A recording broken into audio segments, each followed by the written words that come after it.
are only two types of Americans: those who live in New York and those who wish they could.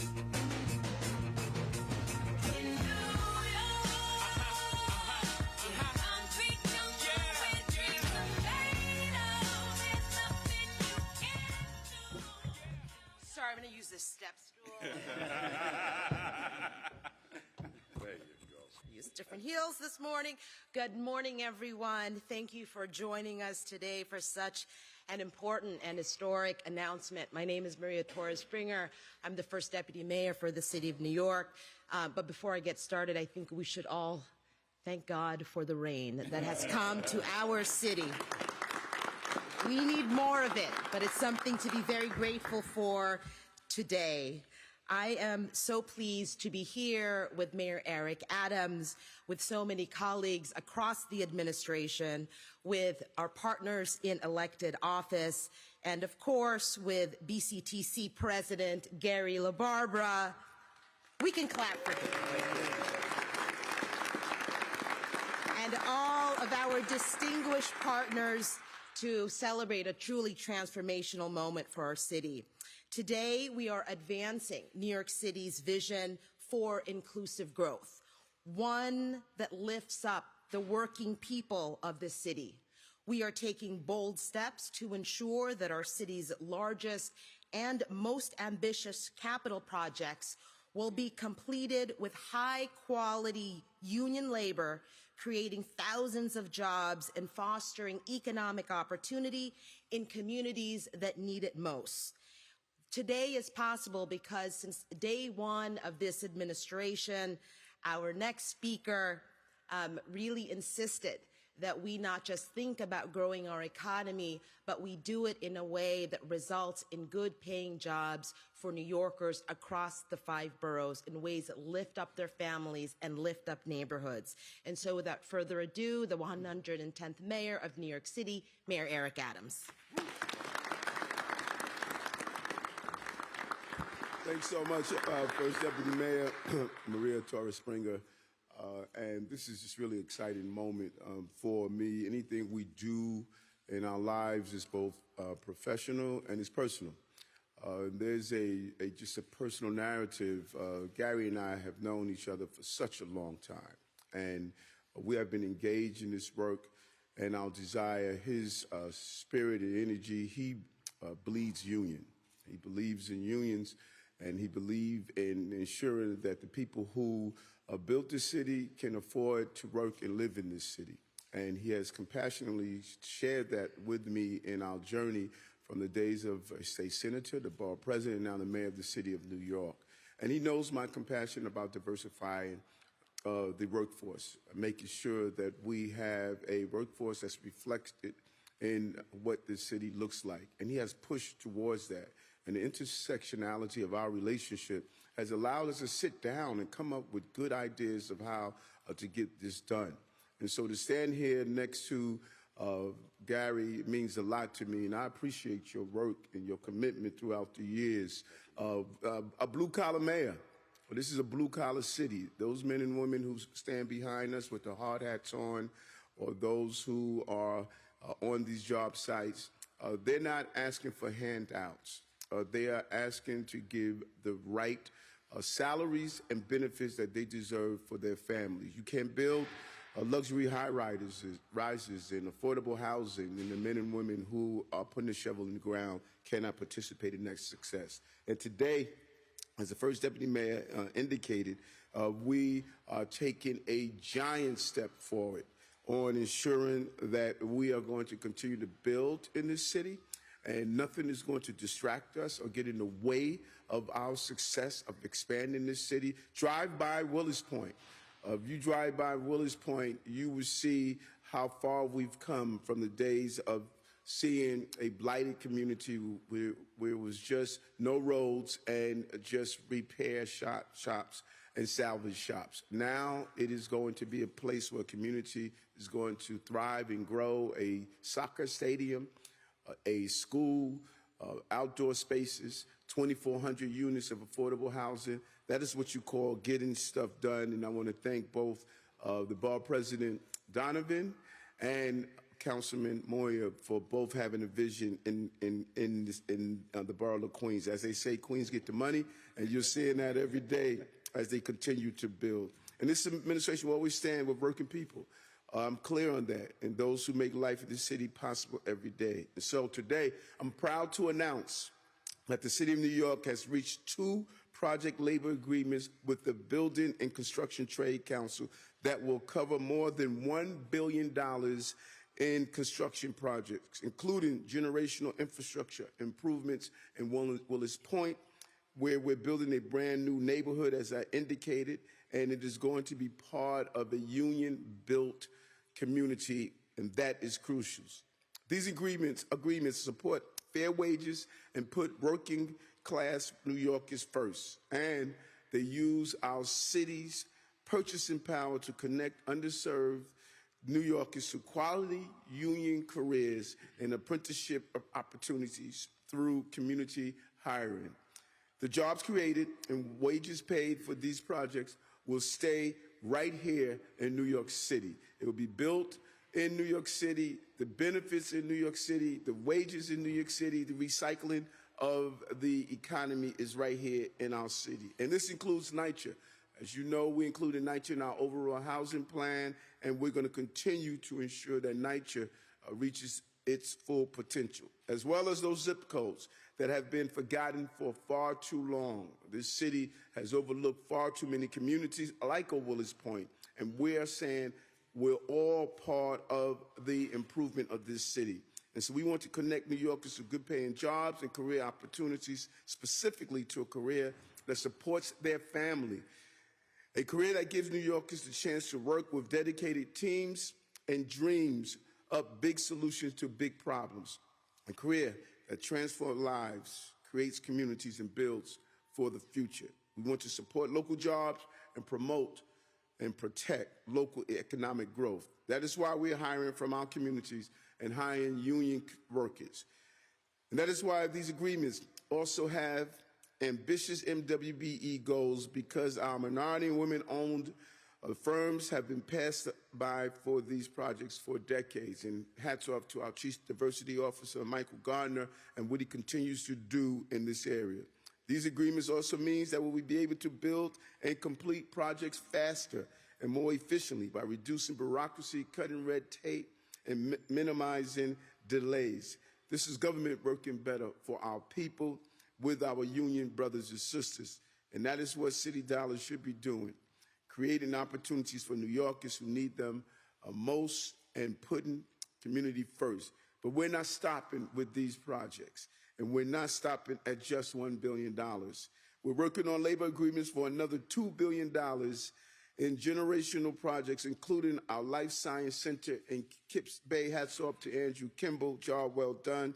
Redeveloping the Cambridge Armory, which many people stated it could never be done. Congressman Espaillat and the team up there, we're finally getting it done with the partnership of the governor, and reinventing the Hunt Points Produce Market in the Bronx, a partnership with Councilman Salamanca.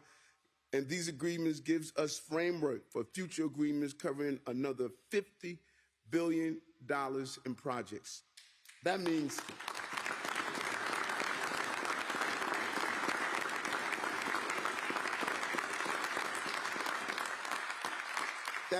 tens of thousands of good-paying jobs for our union brothers and sisters, and hundreds of projects delivered on time, on budget for New Yorkers. We know we can't get things done in this city without unions. The Building and Construction Trade Council and the rest of our brothers and sisters in organized labor keep New York strong. We are making sure our union members get the wages, rights, and respect they deserve, and delivering on our vision for a more livable, affordable city. We're ensuring that New York City is not only the greatest city in the world to live, but also one of the greatest places to work. And as a mayor, probably one of the few mayors, not the only, that had a union card, I know what today means to all of us. Job well done, Gary. Thank you very much. Thank you very much.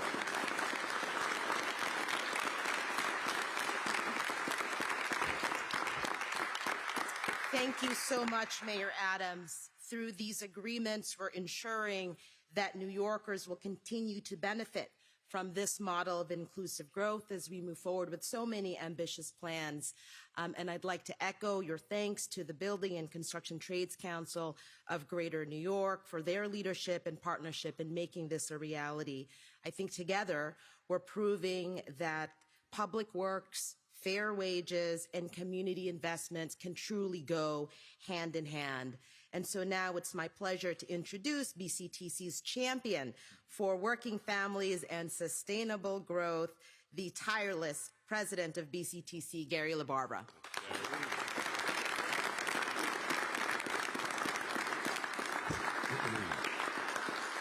Good morning, and Maria, thank you for that kind introduction. Mr. Mayor, first of all, thank you for your very kind words, and I want to assure you, and I think you know this, I feel the same way towards you. We have a very long relationship, and I want to say, number one, that Mayor Adams is a blue-collar mayor. And we've had many conversations over the years about the intersection, how can we accomplish multiple goals? And the project labor agreements and utilization of the project labor agreements do that. Project labor agreements make projects more efficient. They actually save money to the capital plan and the capital budget, which creates more opportunity. We also have historic provisions in project labor agreements to reach into underserved communities and bring people into the building trades through our pre-apprentice and direct entry programs and our recruitment programs. And this is a pathway into the middle class. This is just not a construction job. It is a pathway into the middle class, building a stronger middle class, a stronger blue-collar middle class. And this mayor has demonstrated time and time again his commitment to efficiencies for the city, as well as taking into consideration creating good union jobs. Again, pathways into the middle class.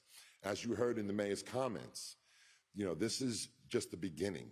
We are doing things that have never been done before with the mayor's leadership in terms of these project labor agreements. The horizontal project labor agreement never existed before the Adams administration.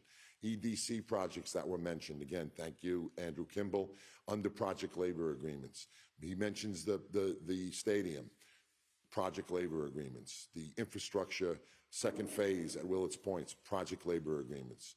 Now, these project labor agreements not only are an important workforce tool, but they're also take serious consideration into the MWBE community. There was a time, I have to say this, there was a time that there was the sense that the MWBE community and the unions could not work together. And thanks to Mayor Adams' leadership and his constant commitment to this, and Chief Diversity Officer Michael Gardner, we are in the process of conversations on how we are going to connect these MWBE contractors with all the unions. We think we can accomplish two things at the same time. We can accomplish workforce development, creating good union jobs and pathways into the middle class, but also supporting MWBEs to come into this work and hopefully eventually through a mentorship program become good union contractors. And that's what the city needs. So this is a win-win all around. And again, all the things that we've mentioned today are really historic. And I have to attribute it to Mayor Adams' commitment and leadership, again, to the city of New York, but in his heart as a blue-collar mayor to working people, working men and women in this city, and his support for organized labor. So Mayor Adams, thank you for everything that you've done and what you'll continue to do. And I am honored and proud to stand with you today. Thank you.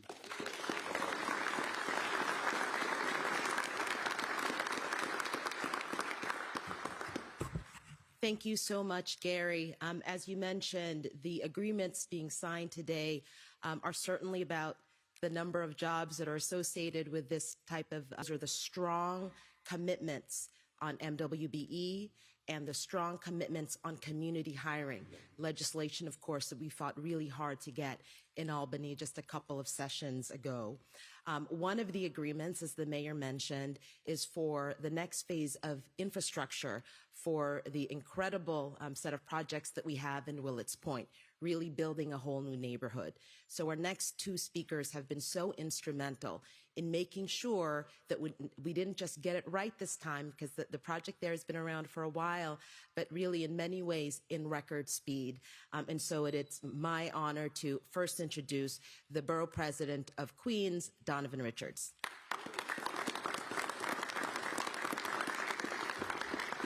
Thank you, Maria, and I couldn't be prouder to be here this morning. And first, let me start by thanking both Mayor Adams, Councilmember Moya, who's been on this journey for a long time, to Gary. And, I would start by saying vision is the art of seeing what's invisible to others. And this is visionary, and this is historic this morning, this announcement. But for something historic like this, I couldn't be prouder to be back at City Hall. I miss this place on some days. But what we are building at Willets Point is nothing short of transformational. The 100% largest affordable housing development in New York City since the 1970s. An all-electric soccer stadium that will create hundreds of good-paying jobs and give Queens its own professional soccer team. A hotel, 80,000 square feet of retail space, 3 acres of public open space. This is going from what we considered and what was called the Valley of Ashes to a Valley of Opportunity. This project is historic in every sense of the word and will change thousands of lives for Queens residents. But when we talk about what amenities this project has, it's easy to lose sight of who we're actually building for. Well, Queens was and is and always will be a union town first and foremost. Also, one of the things I want to point out in being close to Corona is we can't criminalize our way out of poverty. And this is a response to many of the issues we see systemically that have impacted this community for decades. So that's what makes this such a momentous day, because we won, our union brothers and sisters won, and our families won. And as the mayor alluded to, this is not about a handout. It's about a hand up for the residents of this community. And we won because Willets Point will be built with 100% union labor, 100%.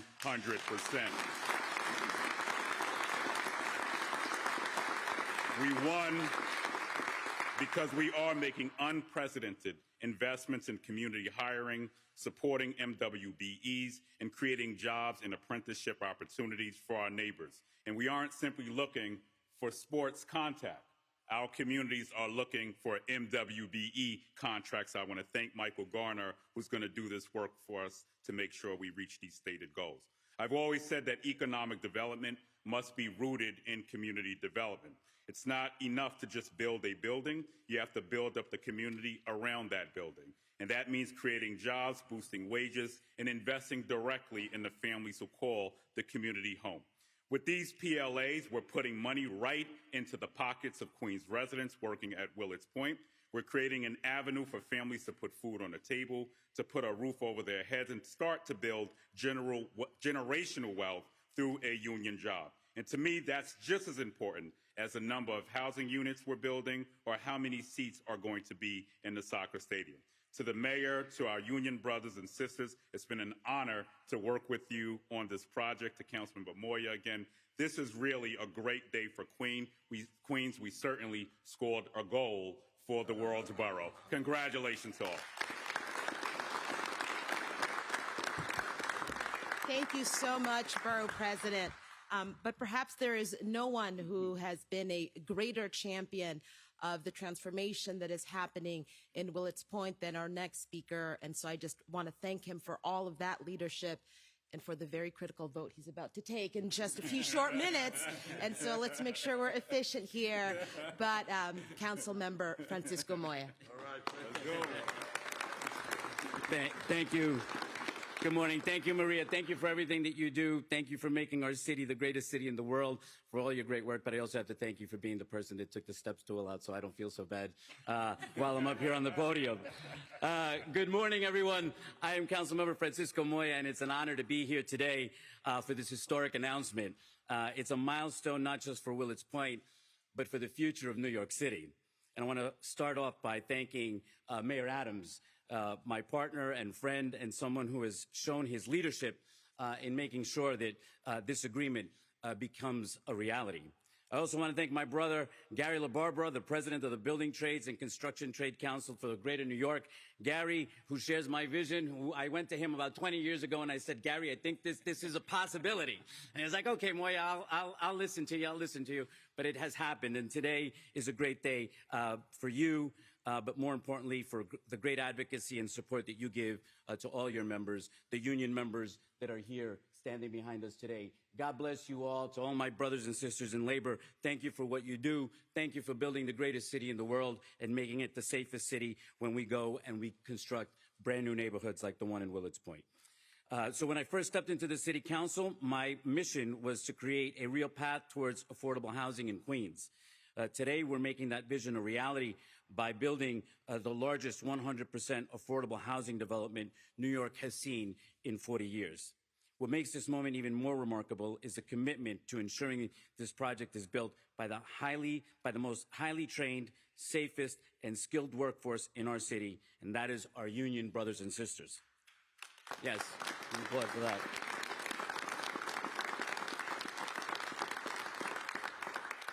This isn't just about constructing infrastructure.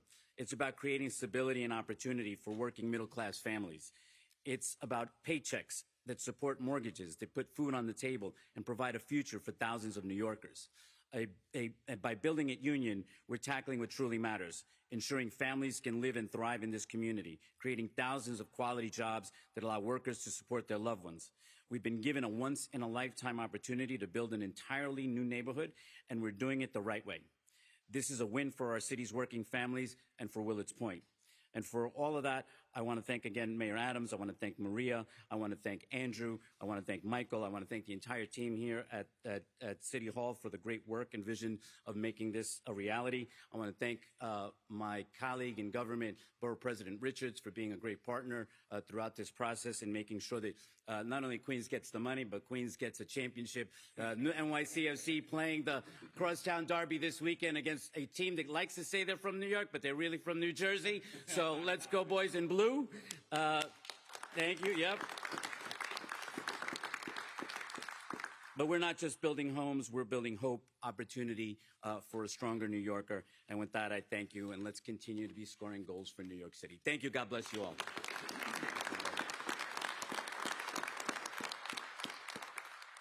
Thank you so much, Council Member. Today's announcement represents the hard work of so many across different sectors. And it also, of course, represents the hard work of our colleagues in city government. And so I want to, in particular, thank President Andrew Kimball of the Economic Development Corporation. Also, DDC Commissioner Tom Foley is here. Of course, the amazing Deputy Mayor for Operations, Deputy Mayor Meera Joshi, and the teams that negotiated these PLAs with BCTC to such a successful conclusion. We've talked a couple of times about the fact that these PLAs represent historic and meaningful commitments to MWBEs. And so to speak more about that, I'd like to welcome our Chief Business Diversity Officer, Michael Garner. Good morning. This is a great day in the greatest city in the world.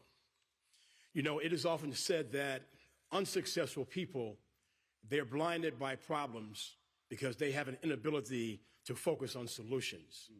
But I'll tell you that under this Get Stuff Done Adams administration, Mayor Eric Adams and Gary LaBarbera are two leaders who focus on solutions and are not blinded by problems. And let me say that this is one city, and we're focusing on making sure that everybody has the ability and prosperity. Queens Borough President, who has one of the largest construction projects in his borough, and he focuses on MWBE, and that's at the JFK Airport, the $19 billion project that's happening, transforming JFK Airport. And so we want to make sure that these PLAs are cost effective. They have the ability for the city of New York to build their projects safely, timely, on budget, and inclusive of MWBE goals. And why is that important? Because MWBEs now have the ability to usher their workforce into good paying jobs, good paying benefits. Access to contracts equals job creation in those communities of color who have historically been shut out. It also equals homeownership opportunities for the business owners, better education opportunities, and healthcare options for their respective families. I've started out by saying that this is a great day in the greatest city of the world. Let's move forward in a way where everyone is going to share in the prosperity. Build union, build faster, build better. Thank you.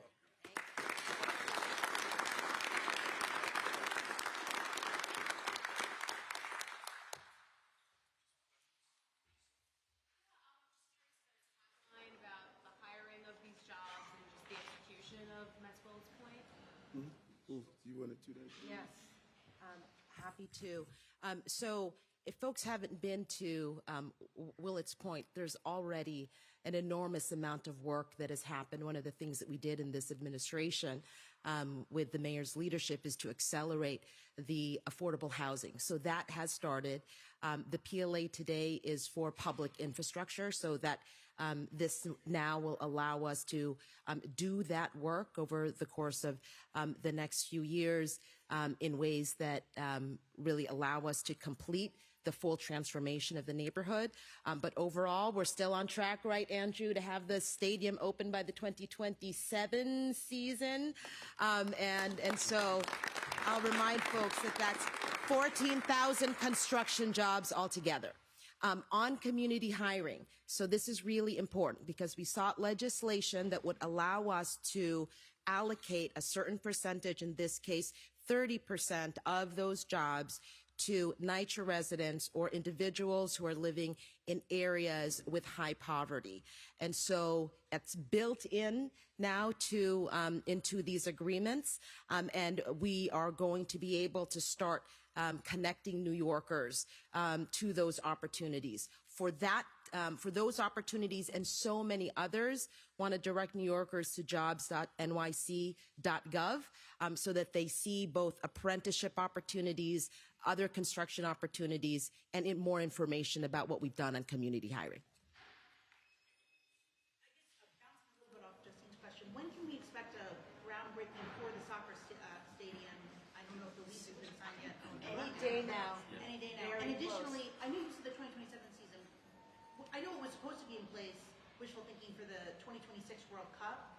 Is it like a fiscal year? Is that different with the seasons for soccer? Is there a delay in it? I was just confused. No delay. No delay. Andrew, do you want to?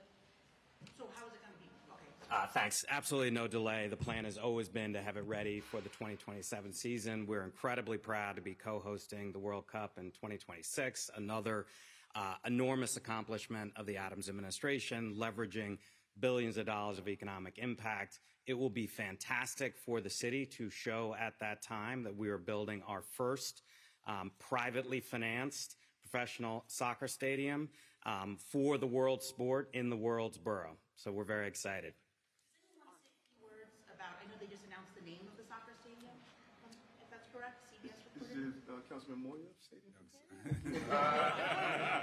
I repeat, I am not the spokesperson for the soccer stadium. It's Etihad, yes, and that's been their partnership for years. Yeah, great. And like I said, this Saturday, 5 o'clock, come and root for the boys in blue against New Jersey, and let's bring that MLS Cup back home to New York.